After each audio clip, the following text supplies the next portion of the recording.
Hey guys, Brian here. Welcome back to the channel.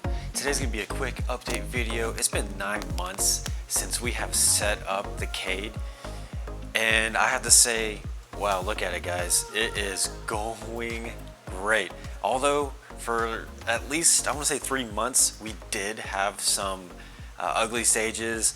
I went through diatoms, which is to be expected, and I went through dinoflagellates, which was terrible, and I combated that with some UV and bacteria, and then we ran into cyano, and then everything just snowballed and then turned into chrysophytes. And chrysophytes, they were so nasty. I threw everything at it and I couldn't get rid of it. They were just stringy all over the rocks. Just like anybody will tell you with reef keeping, it's all about keeping the water and not so much the coral and everything like that. So if you keep the water, and the water is great, it's beautiful, everything will fall right into place. Alright guys, so as you can see, there is a big mess going on in our fish corner here. We got so much going on, but hey, this is real life reefing. It's not all super cleaned up for you because I got so many things that I need to install and projects going on in this corner to make it look so much better. And this here macroalgae tank will soon no longer be here, and instead we're going to put the cube here, the BioCube, and do our new reefer series all in this awesome studio area. But I will be keeping the mangroves because I like mangroves, and then some of this red macroalgae, the dragon's breath, and some of the red pom-pom. And then I'm going to put it in some other type of glass container, which I don't know if it's going to be a bowl or a square or what yet. And I'm going to put it on this one over here on the side.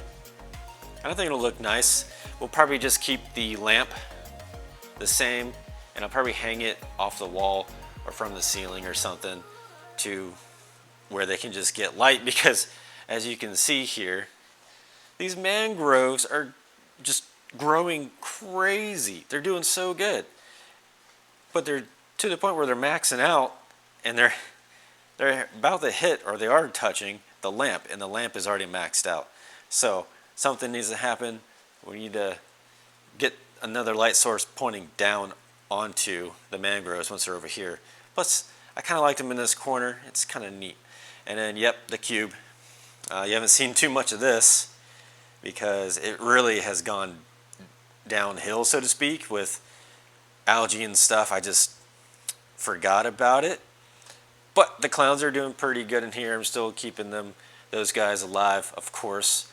And they will soon be scooped up, netted, and put into the Cade. And then when this one's all nice and set back up over here, we're going to try and scoop the clowns back up and put them into the cube. And this will be the beginner series. We're going to start fresh, everything fresh. So that'll be a cool build. If you want to tag along, go ahead and hit that subscribe button and follow the journey. Hit that notification bell so you know when I upload. Alright guys, let's talk about the Cade now. Let's get you a lens. I need to find a lens. Here we go. So I decided that I'm going to record this in the full spectrum, meaning there's some white light in here so you can see the tank for what it is, what it really is, because I have found that blue light only tanks and videos and stuff like that and pictures, it hides a lot of the bad. You may not be able to see any bad right now, but let's take a closer look. But let's just go into the fish. The fish are doing so great. They're super healthy. I don't know if you remember, if you're following along on Instagram, this yellow tang here used to be white. And that usually means they weren't getting enough nutrition in their diet. But now it's freaking out thinking they're going to get food because I haven't fed them yet.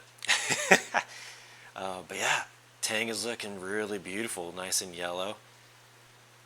And the bristle tooth, two-spot bristle tooth, aka Penelope, I don't know if you remember that journey. This one had really deep flukes in the body, and we did the full 90 days quarantine and treatment, and now Penelope is beautiful once again. Oh yeah, so all these SPS, I don't know if you saw that video where I did like a time lapse with music, gluing down all this SPS. Let's see if I can focus on it. But yeah, so far no losses. The only one that I lost was already on the rack when it was here due to bad shipping and everything. That was the only loss. And they are they're actually really taking off now, and it's so awesome because this is at least, I want to say, 4th attempt at trying SPS, and that was my goal in this tank.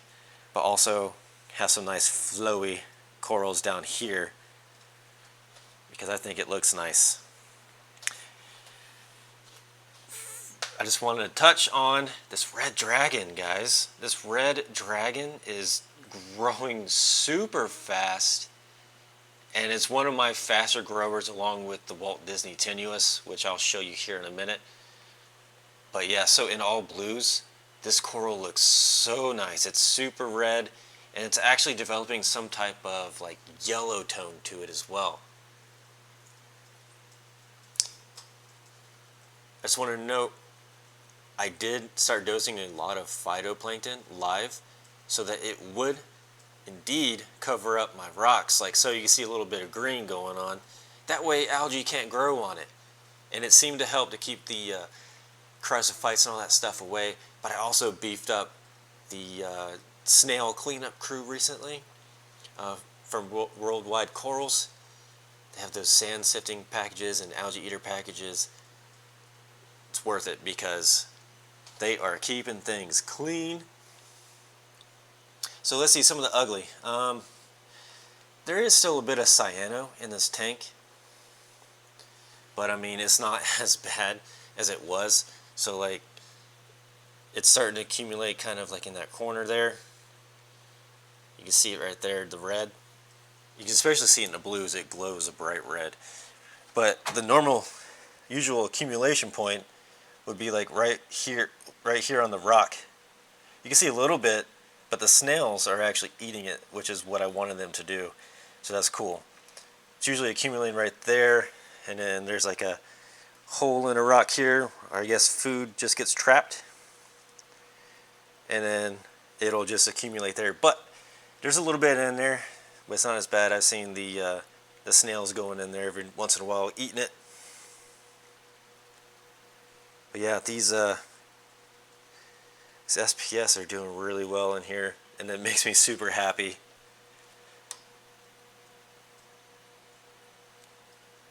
I'm super happy seeing all those polyps out. You can see the Walt Disney right here. Oh, where's my finger? Walt Disney right there. She's been spitting out branches left and right. Doing super good. And these corals look so good in blues too. Also, this acanthode that's back here almost died, so I threw it in the back to let it recover, and it's pulling through, guys. It's pulling through, and it makes me super happy. Our GSP walls, it's working its way out and a little up. So that GSP right here, I had one glued there, but then it like broke off, and there was like a little tiny piece left, and that's what it's grown into now. The gonies are doing super good too. They're getting huge. They're getting massive. And they're just loving the flow. The torches and everything. Yeah, man. This tracky hasn't moved. Well, maybe a little bit more left and whatnot, but it's doing really good right there in that spot. You see a little bit of cyano. That's fine. We'll just hit it up on the next water change, clean our sand bed. There's another acanthode almost died, so I threw it in the back with this other one, and it seems to be doing good. Seems to be doing pretty well back there. It's crazy, guys. And here's an orange passion, tenuous. This one arrived in not decent shape, but is pulling through now. This system is doing really well. Flow is super important, obviously, especially with SPS. So I had these Nero 5s in the back. They were doing great, but it was a whole lot of backwards flow. So as you can see in some of these SPS corals, especially that red dragon, their growth is going more towards the back wall. So I ended up adding a Nero 3 on the side here and get some more cross flow like so. But now you can see things are kind of going left. So I think I need to add another one on the right side to where it's just like crazy flow and things are getting back and forth and front and back and side to side, and you know what I mean. So it's not just one direction and they grow like sideways or backwards or whatever. You want some natural growth patterns, because like anything in life, everything goes the path of least resistance. So alright, let's talk about some of the stuff we got down here. I run this tank on a battery backup or a UPS, same ones used for like a computer, but the one I'm using now is only like 600 watts or whatever, and this is like what, 800 something watts. It's better. That's all that matters, because I'm about to plug in a whole lot more stuff. As you can see, I got the GHL controllers here. They're ready to just be installed, but I need to get this cubicle in place, which means I need to get this aqua UV sterilizer installed, which I was going to install it, but you can't run it off the return manifold, because as I was running it back into the sump, it would just fill up with water and it wasn't consistent. So I'm going to have to run it on its own pump and then get it working that way so it doesn't mess with the sump level. Let's see what else we got. So we got a skimmer in here, right? The great white skimmer. I think it's the great white 5. It's an AC skimmer, but look, it's making coffee. It's doing really well, but I wanted to swap it out for a DC one. So I went with this Red Octopus Regal 150S. It's a space saver one. It's got really good reviews. And what I really like is that when the skimmer cup gets full, it has a float switch. So if it hits that switch, it'll turn off and it won't overflow. Cool. Technical difficulties. Alright, you're probably wondering, wow, you got a big old box fan on this thing. Yeah, because the little fan that I got in here just wasn't enough. Lately it was getting a little too hot. Let's turn some lights on for you.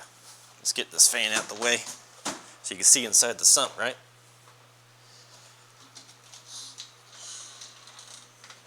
Alright.